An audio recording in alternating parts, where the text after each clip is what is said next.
Hello and welcome to episode 7 of Krusty's Third Nipple. The podcast is unnecessary as Fireman Sam and the entire Ponty-Pandy fire service would be if they only took that little shit Norman Price, chopped him up and fed him to the wolves. It's always Norman. And the wee ginger. My name's Kieran and I'm joined as ever by Darren. Hello. And Tarig. Hey, what's up? And this week will be the first ever triple threat Dawn in 60 Seconds, where all three of us will pick who we think is the best movie Santa Claus. And we'll finish up by reviewing the Will Ferrell Christmas classic Elf and the holiday movies that made us on Netflix. If you're listening to us on Apple Podcasts, then please subscribe and give us a review with a 5-star rating. And get in touch via Twitter about these subjects or anything else at Krusty's Nipple. I must say it is good to get that Fireman Sam one off the chest. Yeah. Especially as a dad, you must be subjected to several insufferable cartoon characters. Definitely. And he's surpassed Peppa the Pig, and that's saying something. Wow. It's definitely got me his tone. It's like, Sam. It's everything. It's like, forget about the fact that he causes 90% of the fires that are there, right? Yeah. Or he needs rescued. Or It's the passive aggressive mum as well. She just, oh, Norman, he's not done anything wrong. He's such a totally after Fireman Sam. well, there's a theory, right, that Fireman Sam is that Norman's the result of a hookup between his mum and Fireman Sam. I definitely see that. Like, and the reasoning is that that's the only way that Fireman Sam would put up with him. So he only visits when there's an excuse of a fire there. I see. Well, if it was anybody else, he'd just be, oh, fuck it, just leave him. He's like, I need to do this. He's my son. I hate to deal with this wee shite. Yeah. Again. There's also any other cartoons that you're wanting to get off your chest there, Kieran? Well, Peppa, I think for obvious reasons, but another one's Bing. I don't know if you guys are familiar with Bing. Bing is an overgrown rabbit thing, and he's young, and he kind of speaks in a baby sort of language way. Like, he gets his words mixed up, and that's annoying. But I don't know what it is. But so he's like, if you can imagine somebody who's, say, 6 foot, right, and like an overgrown 6 foot baby rabbit, and the thing that looks after him is, I don't know, Flop, who's about a third of his size, and he's the adult in this. And so when Bing is like running about in a wee, like trying to run away from something that scared them, it's this little tiny creature that's got a handle on it and bring him back. It's the total opposite of the way things should be. And so that every episode is him being annoying, being angry, being a dick basically, and then learning a lesson. But then conveniently forgetting that lesson for the next episode. I'm going to keep the kids away from Bing then. Bing, Peppa. And I'm really starting to dislike Chase, because Rudy's on from Paw Patrol. Paw Patrol. Well, we are Team Marshall. Okay, yeah, that's fair enough. He's the fireman. He's the comedy feature of it, isn't he? I like Rumble. Rumble's pretty decent. Yeah, my favourite's probably Rocky, but Chase is he's like the John Cena of Paw Patrol, isn't he? The suck up, the chosen one. Yeah. Can't see me. And when we're there shouting, Cena sucks. Come and find me, Chase. Yeah, that's what everybody, all the other Paw Patrol pups shout, Chase sucks. Yeah. But moving on from horrible cartoon characters, I watched another horror this weekend, and no shocker, but I watched this kind of split between a found footage / documentary horror named Hell House LLC, and it's one of those movies that you might hear the premise and think, oh, it's crap, but It's also a lot better when you think. It's like short documentary style, and it's about like it was like a year after this horrible event happened at one of those like scare houses or those haunted house attractions that you go in and you walk around and people jump out at you, and people grab you and stuff. But it's intercut with the footage of the found footage of them, like the building of it, and this group buying this abandoned hotel and realizing there's obviously a death connected to it, and there's a lot more horrors kind of going on, and it's quite intriguing to see when they're getting haunted. That's their own spooky house that's kind of turned on them. And so there's several times where like, oh, they're just set up a bit, and there's like, okay, so there's 3 like creepy statues here, and then they do this thing where you turn lights off and get all the spooky lights on, and you see this 4th one getting closer, and you're like, oh no.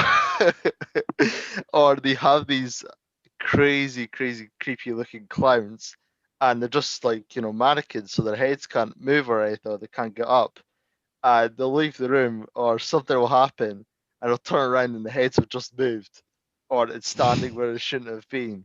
And I know it sounds really cheap, but it's honestly a lot kind of scarier, and it's how it's done. It's a lot creepier.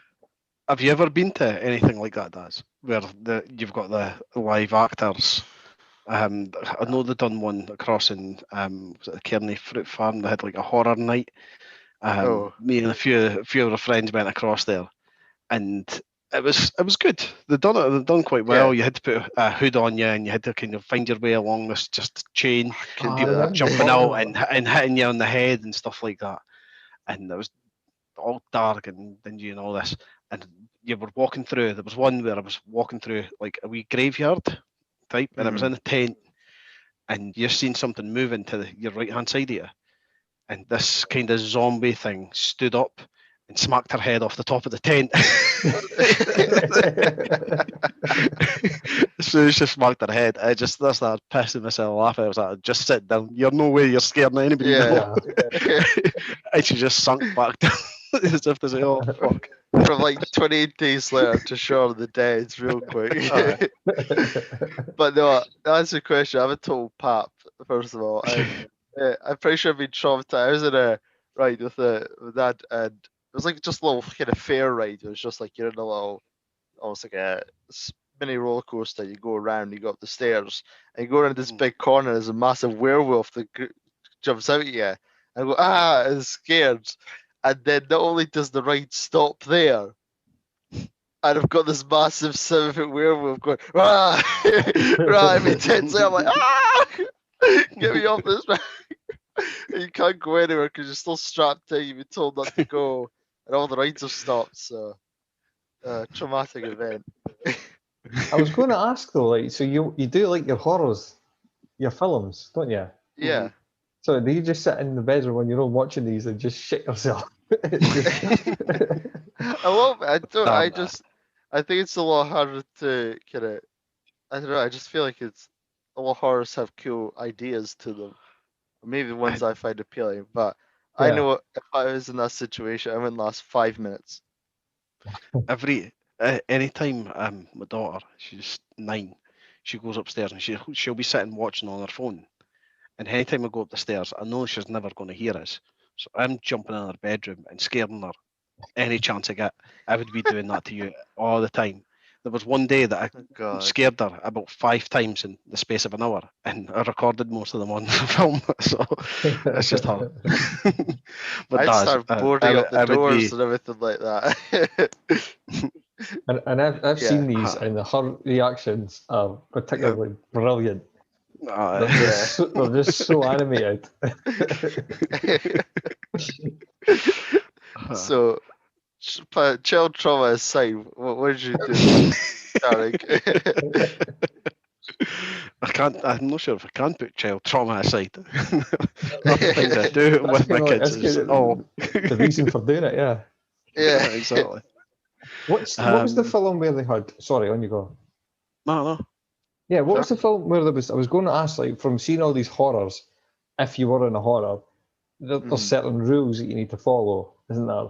It's fine not to get killed. That's Scream, and that's more. Scream, yeah. It's more into slashers, yeah. Right. So, okay. Where the stereotypical first. And it was don't say I'll be back or something like that. I'll be right back. And then you don't like split up, and it's always like the don't lose your virginity because you're going to die soon. Right, yeah, because it's always like the people that sneak off to do that just walk right into a killer's knife. Oh, was it just have sex in general?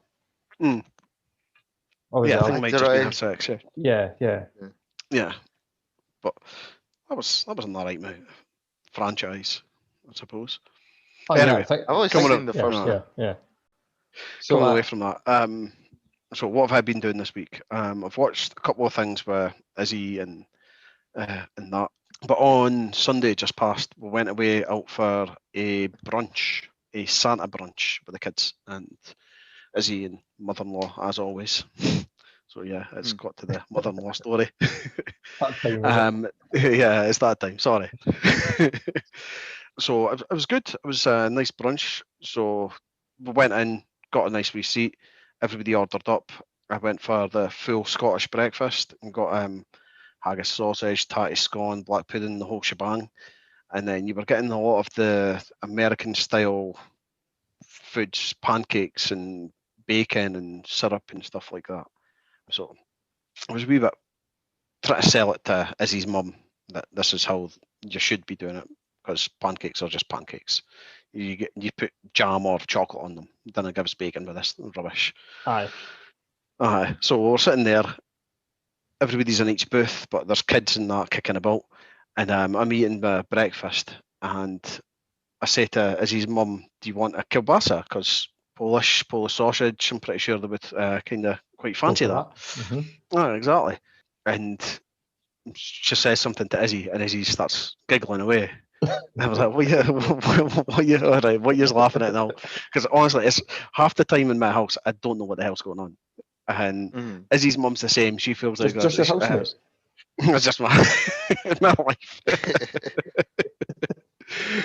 So our mum's always saying "Ocho Hodgie," which is what's happening. So every couple of sentences, she's always saying "Ocho Hodgie," and I'm doing the same when they're chatting away. So anyway, Izzy and her mum start giggling, and I was like, "Oh, you want a bit of this sausage?" And her mum just kind of through laughter and giggles, she was penis. And all the other kids in that around her, I was just like, right, fair enough. I was like, so what your mum says? She was like, yeah, it just looks like a cock. I was like, fine.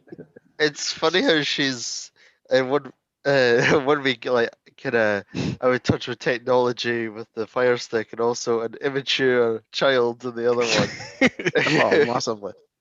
She used to be a teacher when she was working back in Poland. She sounds like she'd be a great teacher. She sounds like she'd be the teacher that you liked, that was your mate. It's just spoke about the other teachers and had a wee joke with you. I'm not sure. Some of the things that she's been saying to the girls about any other little boys or girls that are bad in the class. She's been saying, when my kids were at school, I would go straight into the headmaster's office and tell them to get that bully sorted. And if they didn't, I would just grab them by the ears and lift them up.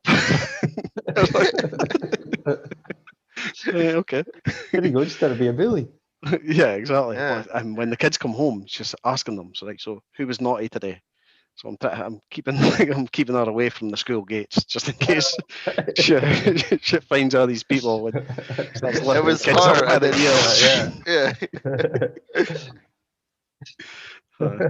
This one, no, put him down. You can see the newspaper headlines: Polish granny beats up 9 kids at school. And penis-laden rant.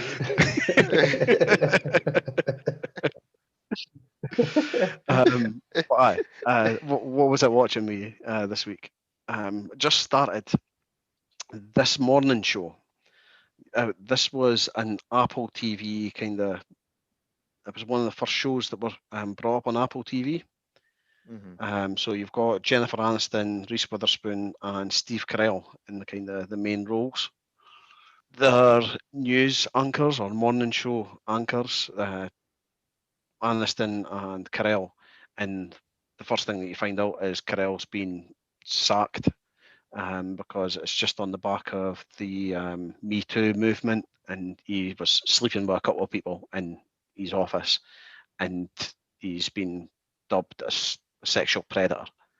So Aniston's having to kind of deal with this because they've been working together for like 15 years, and it's like they feel like it's a relationship that's broke up, which not and it's kind of what's happening on the back of that. And it brings in the network bosses, and Reese Witherspoon's like out in the sticks, Nebraska reporter who goes viral for this wee rant that she has.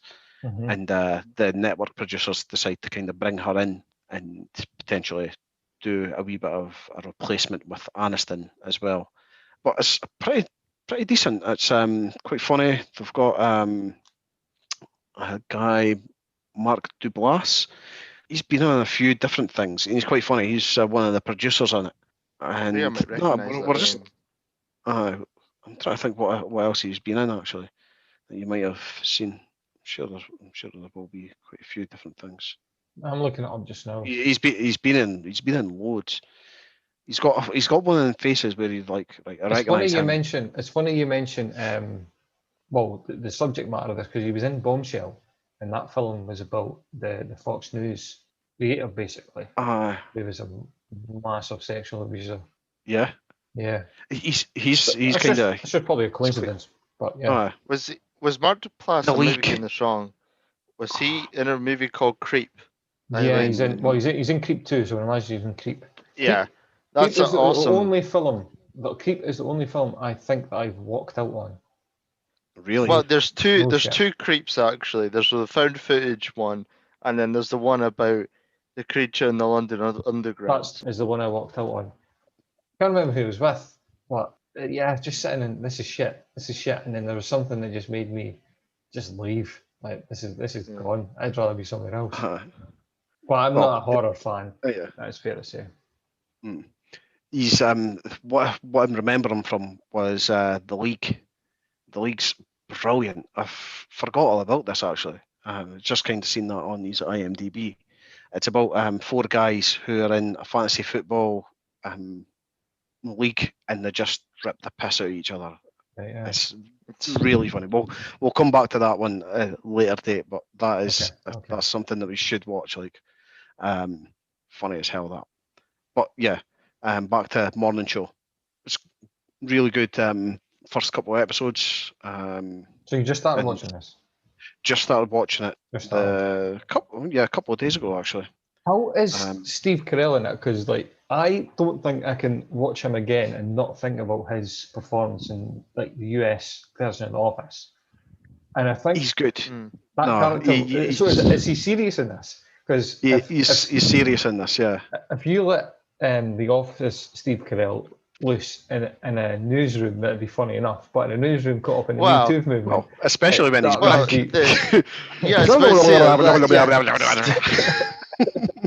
Well, he's in two news. He's in Bruce Almighty with Jim Carrey, where he gets the brother is controlled by Jim Carrey. But he's also in Anchorman, where he's the there you go, yeah.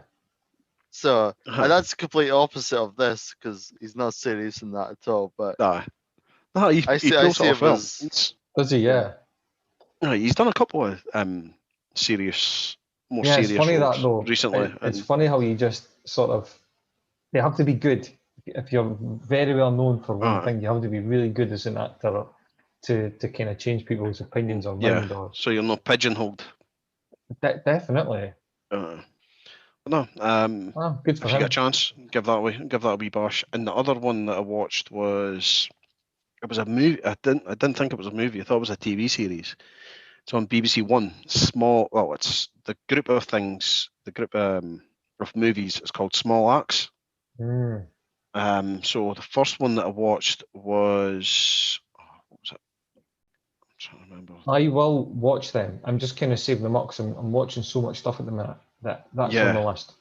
And The Mangrove. It's been getting great reviews. Oh yeah, it was brilliant. So like I said, I thought it was just like a series. It's a series of 5 like standalone films by Steve McQueen, which kind of portray black history in the UK. Is it just the UK? Well, it's just London. It's just London, yeah. So growing up. Well, just seen one, so I'm thinking. Right. You're talking about the Mangrove. Is that the kind of protests and stuff? So it was the Mangrove 9. So the Mangroves was a restaurant in London that just kept getting a lot of kind of police raids, and the police were waiting outside for people, and it was just kind of a massive point within this community that they were just harassing. And then they went on a protest, and then they get taken to trial, and it's just the whole everything around that. But yeah, really great acting, really powerful kind of stuff. Yeah, I'm seriously looking forward to that. Yeah, so it's only 5. Well, yeah, I think it's 5. That I could see. 5, yeah. So yeah, I thought I made a start on that, and yeah, I thought it was only like an hour long, and it was maybe 2 hours or 2 hours odd. I was just hooked. I think the second one's shorter. The second one kind of focuses on kind of music scene, and the third one I've just seen on the Sky Planner is education, so maybe just kids and stuff. But well, really looking forward to that. I've been like trying not to finish all the things I'm watching at the same time, so I just take up a whole fucking episode. Because there's 2 new things for you to watch. Yeah, I'm watching. Cheers. The Life and Trials of Oscar Pistorius, which I've not finished yet, so I won't talk about that. I will talk about Queen's Gambit. It's just great. I don't know if either of you have watched it, but I've really enjoyed it. My mum's watched it and really tried to get me into it, and now getting it from you as well. So I'll definitely give it a watch sometime soon. I'll stay clear of kind of spoiler territory because it's pretty brand new. But things I like about it, first of all, it's a mini series. I don't know what a mini series equates to, but this is 7 episodes, and I think that's perfect. Our episodes are half a. Oh well, they tend to be between 45 and an hour, don't they?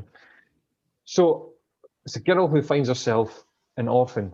I won't go into details about how she did, but she ends up in an orphanage for girls. Wanders downstairs into the basement where the janitor is studying chess, and she's like, "How do you play that?" "Oh, come in here and I'll show you." And she beats him. Now, once she figures out the game, she beats him. She beats him constantly, and she beats him for 2 ways. One, she's obviously intelligent enough to pick up the game and learn that she's got a talent for it. But another one is because it's in the 50s, the orphanage is using tranquilizing pills to kind of keep the girls sedated and sedated. Yeah. Wow. And what she does is she's told by one of the girls who's almost like a lifer in this place. So they go to this place in the hope to get adopted. But there's this black girl who's older, and she's not going anywhere.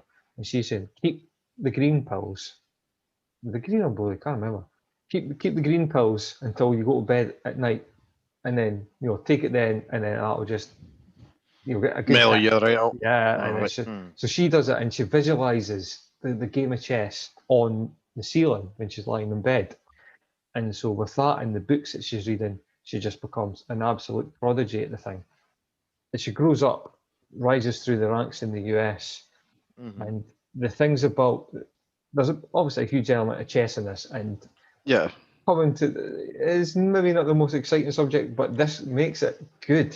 It doesn't make it good in a way that... It's like a sports movie, isn't it? Where it's you don't need to know the rules, and it's like, it's stylized what they do, the actions. It is, but it isn't done in a typical American... of chess. It isn't done in the typical way, like, you don't need to know how to play dodgeball, but if you watch dodgeball, it's got the crowds, it's got the silly commentary, it's nothing like that. It's about that, right? But I think I've got a basic knowledge of chess. I know where every piece goes, and I know what they need to do to win. I think the more that you know about chess, the more you get out of it, but you don't need to, because it does go deep into tactics and stuff. But it's also about how she handles the pressure of growing up, rising through the ranks. It's how she handles growing up in the 60s, particularly kind of hedonistic period. And she gets addicted to these tranquilizing pills. She gets addicted to alcohol. and it's how she copes with all that and her relationships with different people who she meets and plays against and all that along the way.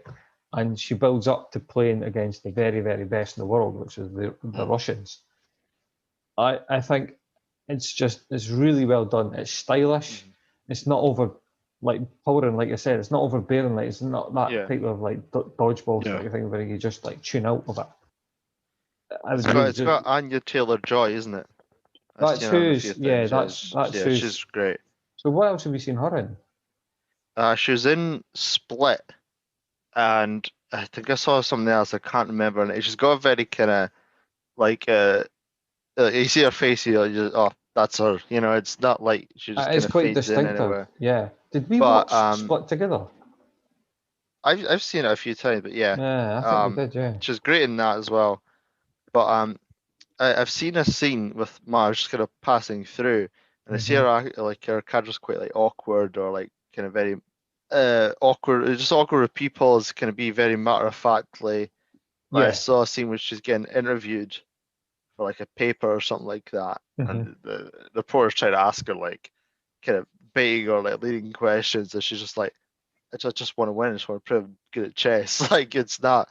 I'm not making some massive statement. I'm not here to talk about. Is that the scene where she's getting? There's just 3 people in the room. Her, the interviewer, and the photographer. Yeah. So that's her trying to get. Well, she's not trying to get anything, but she's becoming big, and yeah. She's just it's more about the love of the game, really. It is not just about any political or statements that she's trying to. She falls out of the game and back into it, and that there's some great scenes in this, just real camaraderie scenes. When you're watching something and something happens, you're like, oh yes, go on. And there's a few scenes of that. I love that, and it's quite emotional as well. And apparently, sales of chess sets are up 1,000% due to the series. Jesus. The Netflix connection.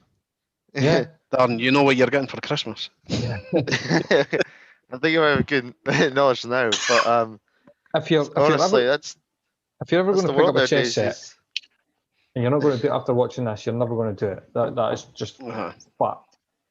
They make the game. Yeah, just as I say, the Queen's Gambit itself is a kind of an opening tactic, and they go into loads of that. And all these grandmasters have watched it and said, praise the series for its accuracy of the tactics and the emotions of the game and that. Because what a lot of people do, the Russians discuss her and how they're going to beat her, and they never say her tactics. They mention her personality, and that's how they break down how they're going to beat her. Because she's a mental game, isn't it? Impulsive, and all these things. Naive and imagine got the stereotypical stone cold Russians and matter of fact sort of thing. Yeah, but that sounds good. Yeah, it sounds great. I'm going to watch that. 7 episodes, and I just love things that are not long-winded, and this is one of them.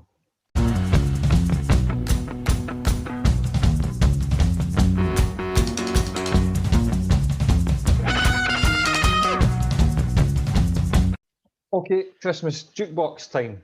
And if you like your ska and reggae, there's an album called Natty and Nice, a Reggae Christmas, that I listened to today, and it's pretty good.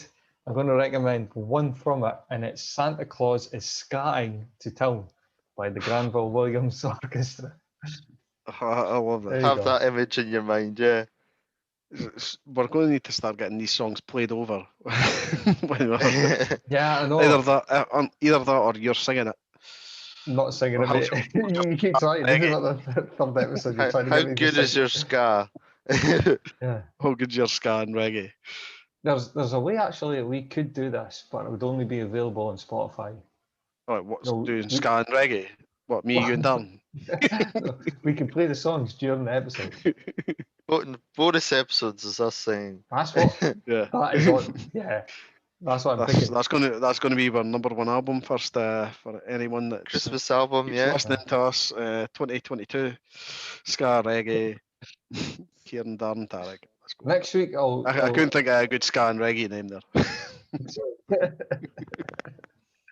Next week's Christmas jukebox is going to be the naughty version.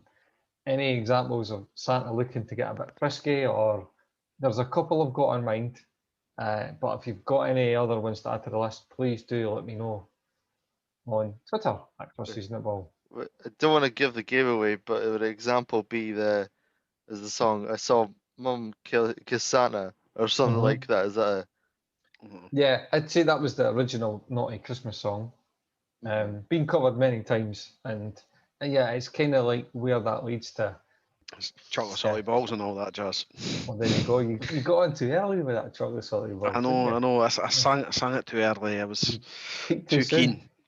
Exactly. You've been speaking to Izzy. Okay, next we'll do Dawn in 60 seconds.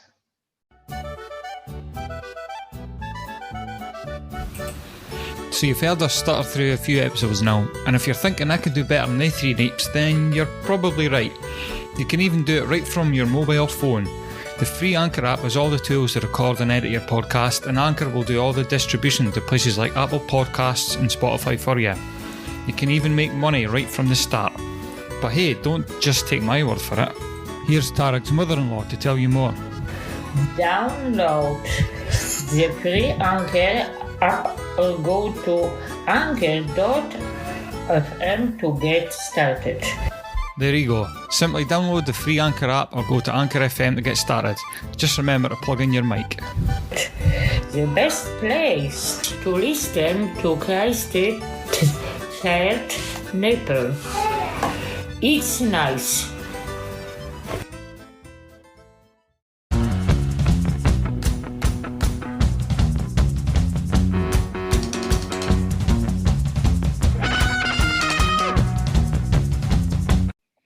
Okay, we're back with Dawn in 60 Seconds, the first ever triple threat between me, Tarig and Darren, as we pick our favourites.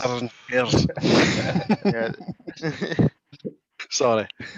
I'm taking back what's mine after much dispute over the past 2 Dawns. You're on with it. Thrown out.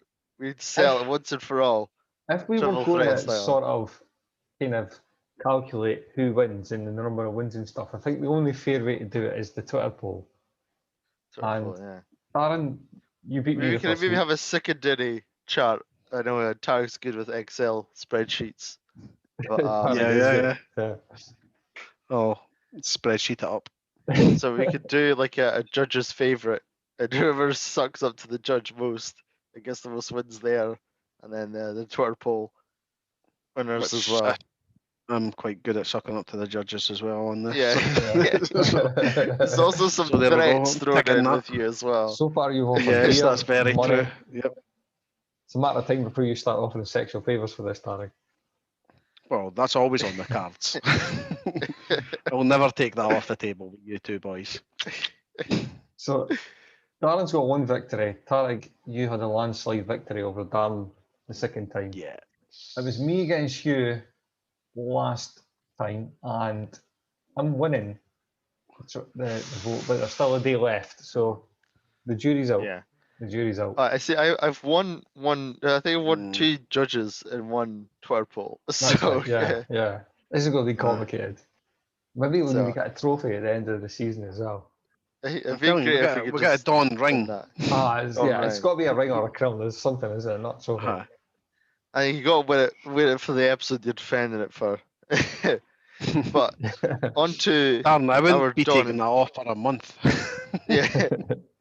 Right, on to our Dawn 66. Nipping up to Asda's just with my crown on. We should get some merch as well, eh? Yeah. Right, blue t-shirts. We're still ready for any sponsorship that are willing to pop in. We sure are. So this week we're going to pick our favourite movie, Santa Claus. And and yeah, the power is in the Twitter poll's hands. Yeah, and there's going to be no judges. That was the least heartfelt ho ho ho that you've ever done, Kieran. I want to hear a proper ho ho ho. If that's close to your Santa's choice, then you can just set this one out already. My Santa does a really good ho ho ho as well. Oh well. Yeah. Okay. Anyway. So which order do we want to do this in? I think chronological order. When the film was released. Oh, okay. I think it might be the most recent. Mine came out in 2003. Mine was 1985, and I think Tarig was in the 90s. Yep. So we're fine. I wonder why Kieran's wanting to do chronological order then, eh? Yeah. Alright, Darren, I'll give you a timer. Do you think that I've got an advantage going first here? Are you worried here? Nah, no worries. Right, no stumbling, Tarig, remember. Shots. Alright, from 3, Darren, okay? 3, 2, 1, go. Kurt Russell is the Santa Claus we need right now. Then David Huddleston in Santa Claus the movie from 1985 is timeless. And unlike Kurt Russell, he doesn't have to whip the reindeer every 5 minutes to get them to fly. Growing up watching this movie, Huddleston's warmth had you believing he was the exact embodiment of Santa you'd always imagined. He begins as a master toy maker who earns the role through his kindness and ends up saving Christmas from the evil tycoon John Lithgow, all while looking out for homeless orphan Joe. The film reaches a climax when Santa and his reindeer perform the super duper looper for the first time to catch Joe and his trusty elf Patch in midair as they fall from the exploding Patchmobile. A move which had you on the edge of your seat at the time and is now considered a staple for all sleigh journeys since. Most Santas who have preceded Huddleston have tried to put their own stamp on the role, but for sheer generosity and goodwill, he is the benchmark. Ho ho ho! There you go. Did I start a motherfucker?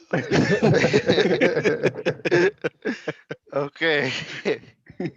What was the word there? Santis instead of Santas. I can't say anything because I'm never going to be able to read this. Okay. I'll give you for the count of 3 as well. Okay. 3, 2, 1, go. Ho ho ho! This movie is so good they made it twice. You can have as many fake news Santas as you like, but Dickie Attenborough is the real deal. From beards to boots, he's got it all and then some. I don't believe anyone could embody this jolly old elf any better. It's the simple things that makes him the greatest. This Santa doesn't have green screen, talking reindeers, camera trickery to make elves look bigger, or even big corporate villains. Well, real life is real life. Because let's be honest, real Santas don't have Hollywood budgets behind him and manage fine. And this is shown in Miracle on 34th Street. All you need is true Santa magic, and that's what you get here. Santa being Santa, as real as it gets. Richard Attenborough is a true legend of the silver screen and is arguably his best performance as he becomes Santa in the eyes of the American legal system and all kinds around the world. So if you want a true Santa, look no further. Here he is. We're going to have to discredit the here he is. Yeah. Oh. The last 3 words, just jury, take that away from the... Strike it from the record. Yeah, strike it from the record. I took myself 10 seconds off that too. For dodgy speaking. Yeah, just a 10. Okay. Right, okay. Who's counting? You want to count Darren in? Because I want to hear a proper ho ho ho from you. No, you'll get one here. You'll get one here. All right. Okay. Big belly one, eh? Okay. Yeah. 3, 2, 1. For the best movie Santa, I chose the legendary 7-time Emmy Award-winning and 5-time Globe and Gold winner Ed Asner as he perfectly portrays the kind, gentle, warm-hearted Saint Nick in 2003 Christmas classic Elf. And 30 years after an accidental kidnapping, he sends Buddy the Elf on a journey to find his father, get him off the naughty list, and at the end of the day, spread enough Christmas cheer in order to power the sleigh and to save Christmas. His presence is felt all over the movie in Buddy's spirit, and he plays a pivotal role in the film, as is with Santa's teaching and belief in Buddy that those things are accomplished, and shows us, the audience, what matters most in life, and to me sums up what Christmas is all about, and that, of course, is the family that you are with. That's all I've got. I didn't realize it's going to have so much time. You can end it there, Dad. Ho, ho, ho! Can't believe you were trying to end him early for his ho-ho-hos. I just went so fast that I had like double the script I normally have. He's just trolling us, isn't he? Well, that's spare time. He is. Exactly. Darren, you should have just went, right, I'm going to go for a cup of coffee and be back in 2 minutes. So, do we think we want to cross-examine each other? Is there going to be a little bit of any questions? Well, it's nice and simple for me. Yours is fake. I haven't seen yours. Darren's movie's not even about a Santa. So it's Santa's spirit is all around the movie. Santa's spirit. You can't be more of a Santa spirit in depth than Richard Attenborough. Miracle 34th Street. He assaulted people. But wait a minute. Right. That is not Christmassy at all. Richard Attenborough, you don't even see him doing anything that Santa does. He sits in a courtroom. It's. And what is Santa? He doesn't Santa up very much. Santa's more a belief that kids have, and he installs that belief. I don't know. You see, the other one's a fake, but he ends up pretending to be a Santa in the mall or on the Thanksgiving Day parades. So I think he is even more of a fake. Mm-hmm. My one. He just wanted to take that role away from the alcoholic guy. He didn't want. He was bad news. Yeah, he was bad news. But with my one, he sends Buddy off on the journey and brings the family closer together in time for the holidays, that's what Christmas is all about, putting a family together. Have either of you have seen Santa Claus the movie? No. Seen it, forgot it, and that was it. No, everyone knows Elf. 100 times. Everyone knows Elf. Everyone knows Elf, yeah. Darren, that's fine. Nobody in our age gap that's on Twitter will have watched that, so it's all. That's fine, yeah. I appreciate that. But he's my favourite. He as I said, he's the benchmark. He's the kindest. He is the embodiment. He looks the part. Even when he's in his jammies in the film, he looks like Santa Claus would do in his jammies. He's so kind. He's Santa Claus. Put a wig on you and a big beard and some talc, and you look like Santa Claus in your jammies.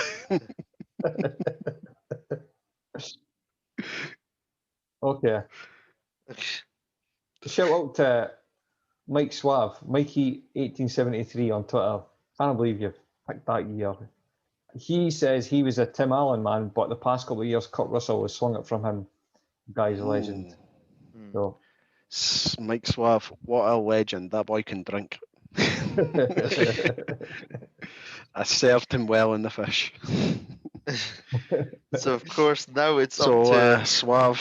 Remember who got you drunk the most, mate, when you're touching them Twitter votes. I got you steaming a lot of the time. Tarig's mentioning the word touching and he's already know. Do you guys think we should put a fourth option and like an other for a favourite Santa in this poll? Maybe not in the poll, but one of us might not win it. Yeah, exactly. But I would encourage people to comment down below, but I wouldn't say to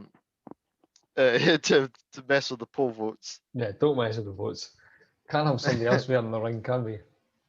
So give the ring to me, Elf. Okay. Asner. Grab your Golden Globe, five-time Golden Globe winner.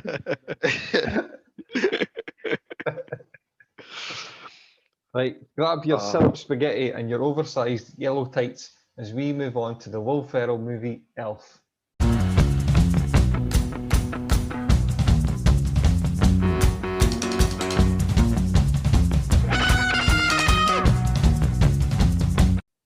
So we're back to talk about Elf, everybody's favourite Christmas movie, or at least in the last 20 years. I'll start with our usual run-through of what was big at the time the film was released, which was the 28th of November 2003. Oh, day before my birthday. 17th. Put that on your calendars, people. 17 years ago. Oof. It kind of amazed me at the time. Yeah. What age were we? 19? I was 2. Jesus. Oh, damn, beat it.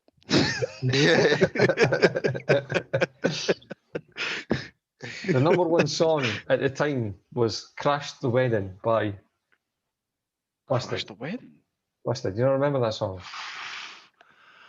That was a shite song, was it? It was a shite song. That was a very shite song. Day I crashed the... No? Yeah, that's it. Yeah. Glad I crashed the wedding. It's better than regretting, I think. So shit. We're reading a lot of his books just now. Not Busted's books, but Tom Fletcher. Done a ton of kids' books. The dinosaur that pooped the princess. Is that his? That's his, yeah. Oh. And so yeah.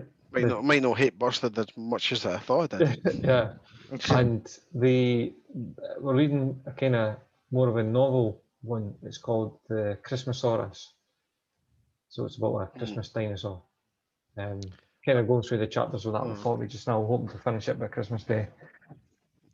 Our favourite just now is the dinosaur that pooped Christmas.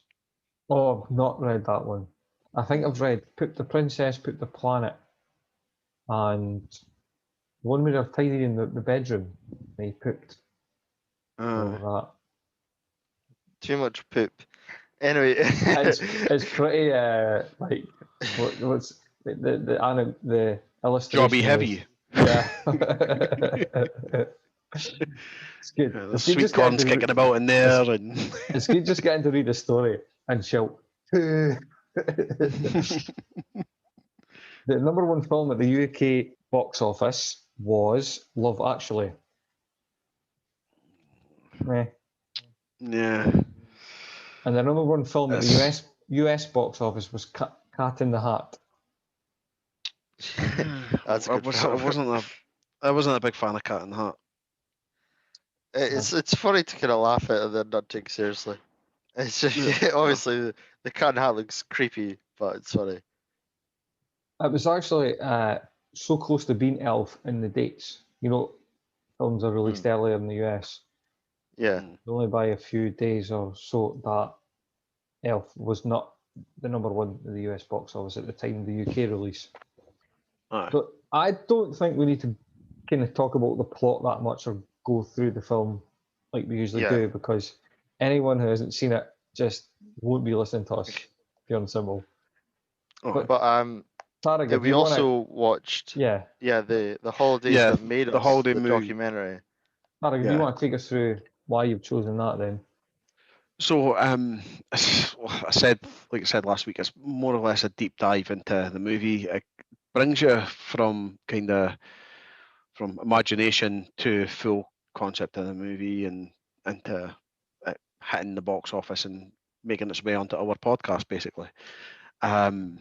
It's great to kind of see exactly where the creations came from. So there was one guy who just talks about his childhood and what he was doing, watching all these Christmas movies with his family and so on. And then he went on to, he wasn't even a writer. Sorry, it was last week since I watched this. He was a nobody, You'd never produced a film before, or never... He'd never written a film before. The whole team, the guy... And then, so then he got a producer who'd never produced, then he got a director who'd never directed. Is that pretty much what it was? And that's Jon Favreau's directing debut, and now look at him now. He's everywhere. He's doing like The Mandalorian. He's done a bunch of Marvel films. He's one of the top directors in Hollywood now. And he came to them when they got him on board and said 3 things. It's got to be that what was that, Baskin Reeves or something like that, the old animation Rudolph style. Stop motion. Baskin Robbins. Stop motion, yeah. Yeah, stop motion animation that he wanted. The North Pole to look like, and all the style throughout the film. And the second one was to be what was the second one again? A wholesome Christmas movie, or no? The third was a Christmas classic. Christmas classic.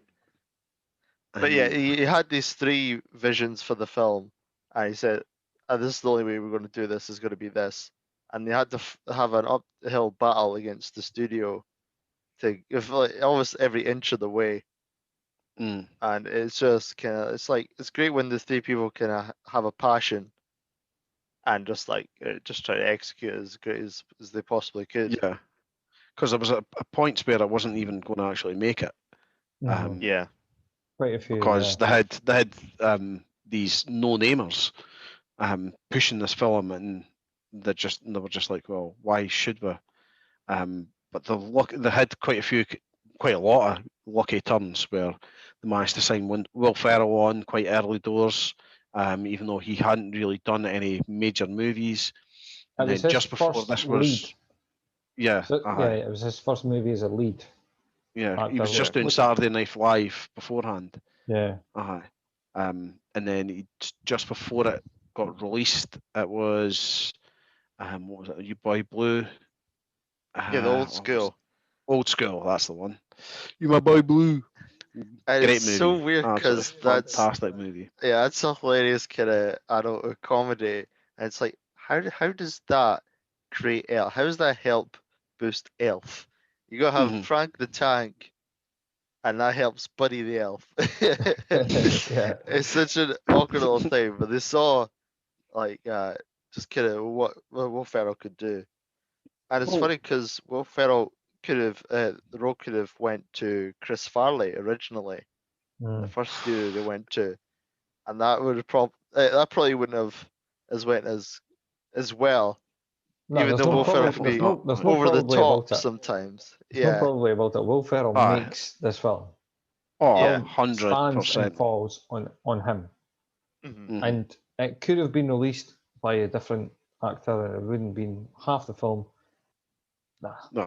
It's definitely.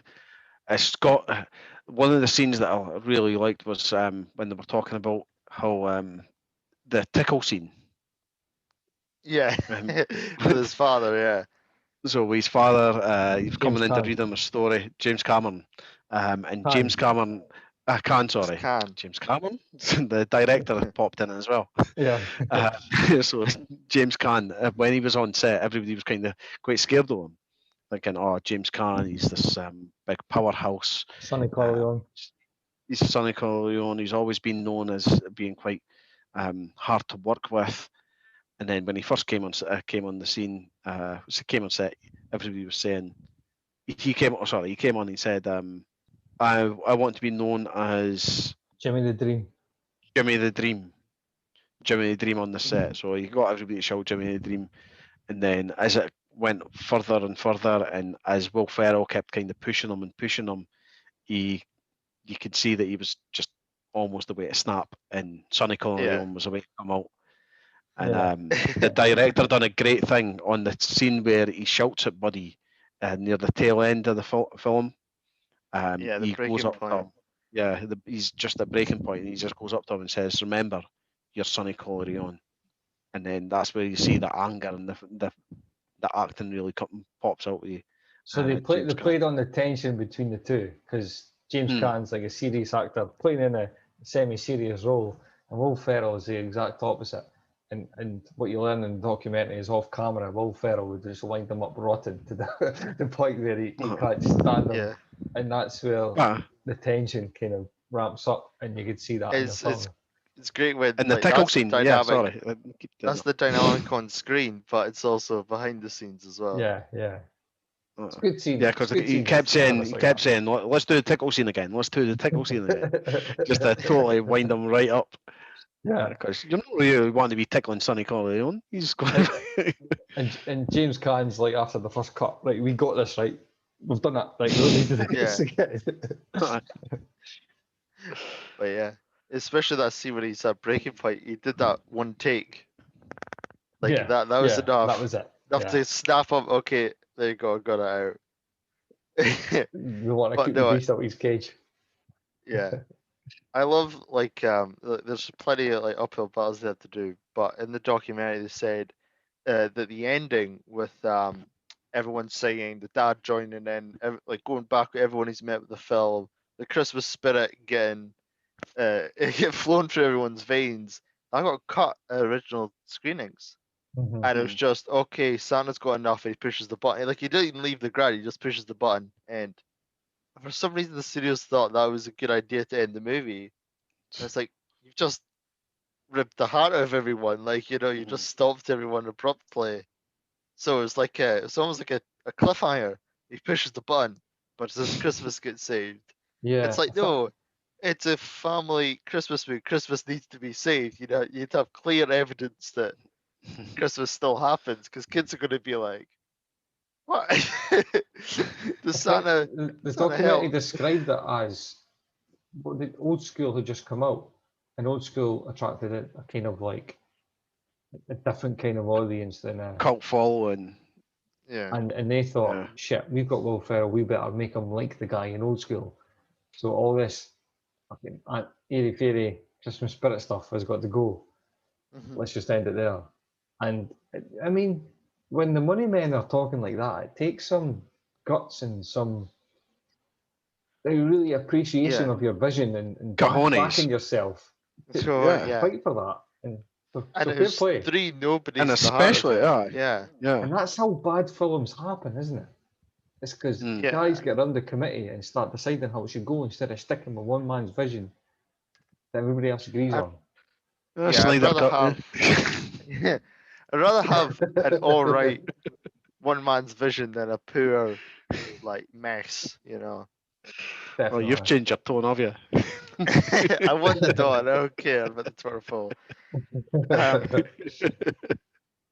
But yeah, I really liked the likes they went to do with the stop motion and the whole North Pole thing, and they were even saying for like one of the test screenings that they weren't going to make it in time to do all the work, and then this woman came on, worked like days and nights non-stop. Like, I don't know how long, it was like a couple of weeks or something like that. No, it was a couple of days. 27 hours. She worked 27 hours solid, fueled by just coffee, pots of coffee. Yeah. So they had one day, and they thought that they weren't going to include the stop motion. It wasn't going to be ready in time, so they were going to have to show it to the money men without the stop motion sequence, and that the money men would think the film's fine without it. And that's where they were worried. So they had a day to get it done, and they just paid this woman in coffee, and she got there in the end. It was the snowman scene where you see him walking down with the snowman chatting away. That's right, yeah. And Jon Favreau, the director, is the voice of the narwhal in that scene as well. Yeah. Hi, buddy. Hope you find your dad. See, that's why this deep dive documentary thing is brilliant. I watched it before with Home Alone, and that was brilliant, really good. There was ones from last year. There was Home Alone. There was, I think, was it Die Hard?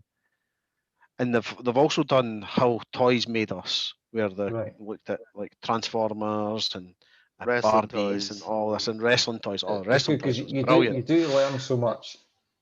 The intricacies of how to make a film as well. One thing I really enjoyed about this is that they didn't go CGI with Elf. I can't remember what they called, but they called the best of his. Sorry? The Force Perspective, yeah. Force Perspective, yeah. Which, instead of Will Ferrell being filmed as he is, and everyone else being filmed 10 times smaller, or vice versa, what they did is just put Will Ferrell in the same room, but put him 10 feet closer to the camera, and everyone else 10 feet further away. And it just gave the impression of being right next to each other. And the painstaking element of getting the camera in the right position, getting the desk in the right position, getting every person in every movement in the right position. Little kids' hands just showing at the right point. And it really comes through. And then they thought that they might have to shoot it again, because they go into the potential copyright infringements with Will Ferrell's costume being green in one instance, and that every scene that they've painstakingly shot, it takes a day to shoot one scene and they didn't even get to use it because it was wrong. Yeah. And the painstaking thing, they might have to do it again because he doesn't have permission to wear the green suit because it's so based on this Baskin thing from the past that they may have to reshoot. And you're like, think of it, it's like 1-to-1 with another character there. The blue suit, that would be weird, Oh, so much, yeah. You can't have it red, it's too close to Santa, you know, it's... But yeah, it's definitely so crazy. One of the things I find funniest is that the scenes where he's exploring New York for the first time, that's like just like that's real. It's not like like I said, it's not like they've got extras going in, and he's just running around. They just let Will Ferrell loose on the streets of New York and put him green, green suit. Probably filmed. It's great. Nowhere near Christmas if it's out by November.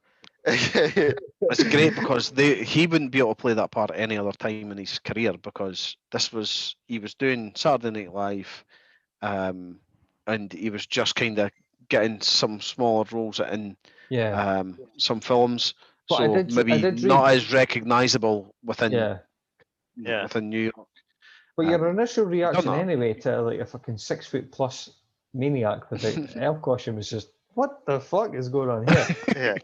Apparently, it did cause actual traffic accidents. That whole film, I've deep dived into IMDb's trivia section because I think we're not going to go through the plot in this. So here's some trivia. You've deep dived into the deep dive.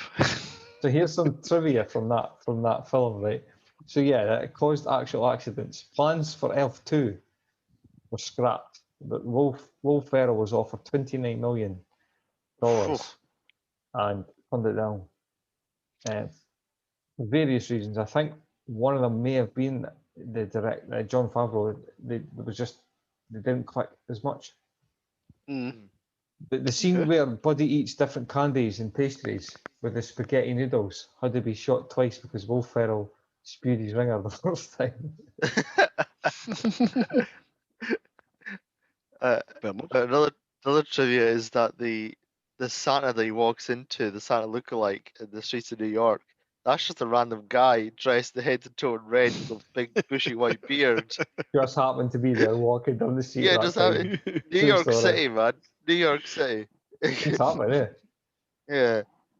We should go there, like Krusty on tour. Oh gosh. You pay the tickets, I'm there, mate. We'll get the sponsors to pay it aside. I wish that the chewing gums he eats off the bottom of the armrail. I hope that's just freshly planted by the by the group and not sticky ones from however long ago. From when? Oh no! It's the chewing gum, and it's like oh no, that better be just fresh, please. It'd have to be your own.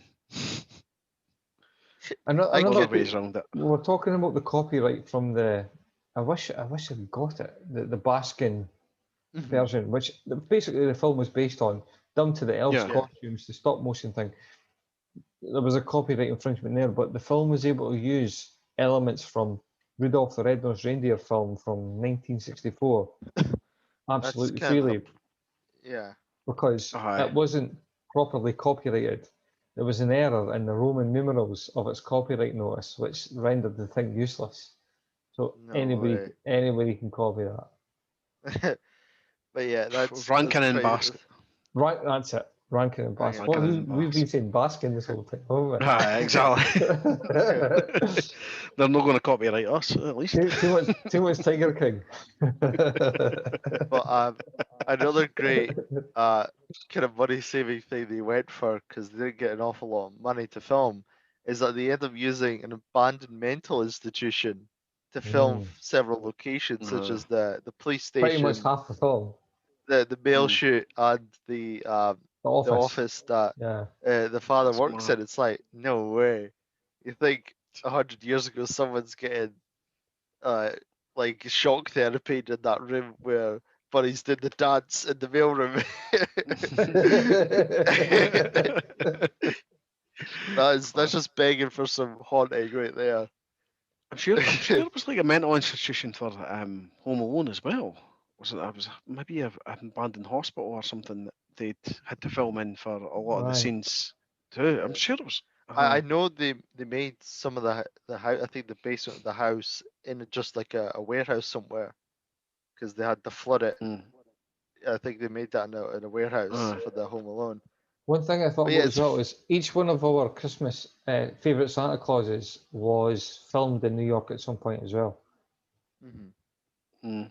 I mean, most in Hollywood, a lot of Hollywood films were, especially. Well, yeah, especially a lot of them end up getting moved to Vancouver to film. That's like Hollywood 2, as people kind of call it. Oh yeah, yeah. So there's just any scenes where it's identifiably 100% New York. It was New York, but the rest of them up to Vancouver because it's cheaper. Darren, I think this is just your dad's way of trying to figure out how we are going to get to New York as a. I think I've got I'm full backing for me. You go for it. Krusty on sale. New York. We'll get the t-shirts. I think I've got the best bit of trivia for this whole film, right? Okay. Is see his big burp with his big huge belch. Right. Yeah. Yeah. It was the sound of that was supplied by the voice actor Maurice LaMarche, who was best known for his... Sorry?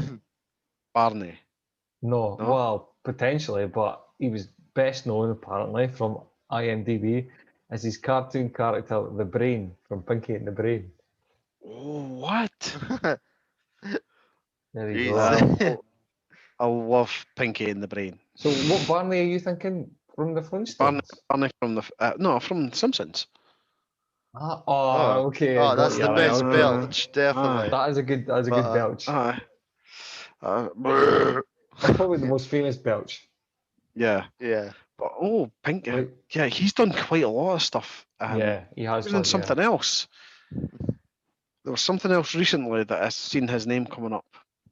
I can't remember what it was because I remember hearing his voice and thinking, right, I know that voice from someplace. Imagine like you're filming this, don't know and you're like, we need a big burp. Get LaMarche. Somebody get LaMarche. He's in, Disenchantment, Animaniacs, It's Pony, Scooby-Doo and Guess Who, Star Trek Lower Decks, American Dad, Rise of the Teenage Mutant Ninja Turtles, Rick and Morty. Maybe. Those are these. SpongeBob. Man, he must be mental.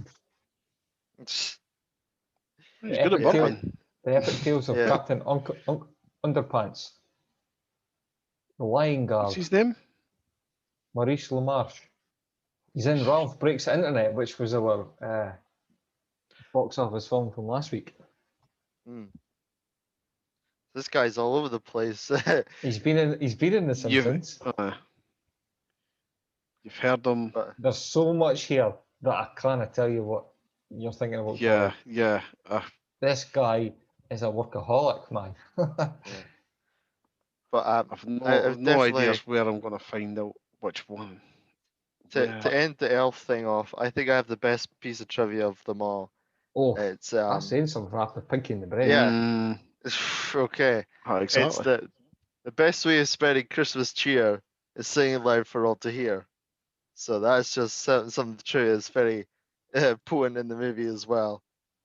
So that's interesting. Like, go and send. You start singing. Send them. No, that wasn't an invitation. That was just no. You can't say that Christmas without bringing it. I don't know White Christmas. Any song, your choice. Come on, Darren. It's been absolutely horrific for everybody. We need some Christmas. All right, you got to join if this is the one from the movie, all right? I'm going to get a drink of water for... We'll join in. All right. Oh, by the way... Wow, you're going to cut me off like that. Sorry, mate. I just wanted to say Zoe Deschanel. Deschanel, good singer. weapon to. we need a list of Tarig's hotties during this series. But Darren, take it away. All right. Go for it, mate. You better watch out. You better not cry. You better not pout. I'm telling you why. Santa Claus is coming to town. There you go. There's the Krusty's third Nipple choir. And if Only you're for not Christmas. feeling festive after that, you're stone cold. So next week, Darren, I think it's your choice to pick a film, make it a Christmas one. Well, yeah, well, kind of taking the vein of your alternative Christmas songs and the jukebox, I'll probably go for a kind of a different Christmas movie with Bad Santa. I like your thinking there. Yeah, Bad Santa. I've never seen it yet. I've heard big things about Bad Santa. I've got a friend who talked it up to me quite a couple of weeks ago. Tell you what I'll do is I'll speak to him, see if we can get him on next week. Okay. Oh, you do that. He could fire in some Bad Santa chat. Yeah. So next week will be pretty much an alternative Christmas. It'll be naughty Santa's songs, and then a Bad Santa. And then Bad Santa. Let's do that. And then what else can we do? It's alternative. We can all get Christmas. We can all get steaming drunk. Christmas meal.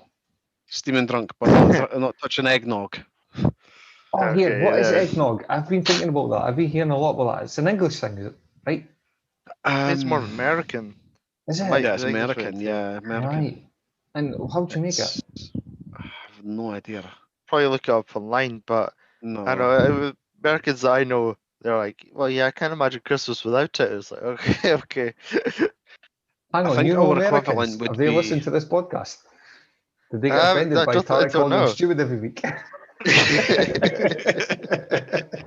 I think worse insults have been told on this program. I'm really sorry, you stupid Americans, but this is high end British Scottish humour. Yeah, we'll put subtitles on as well for this. Yeah.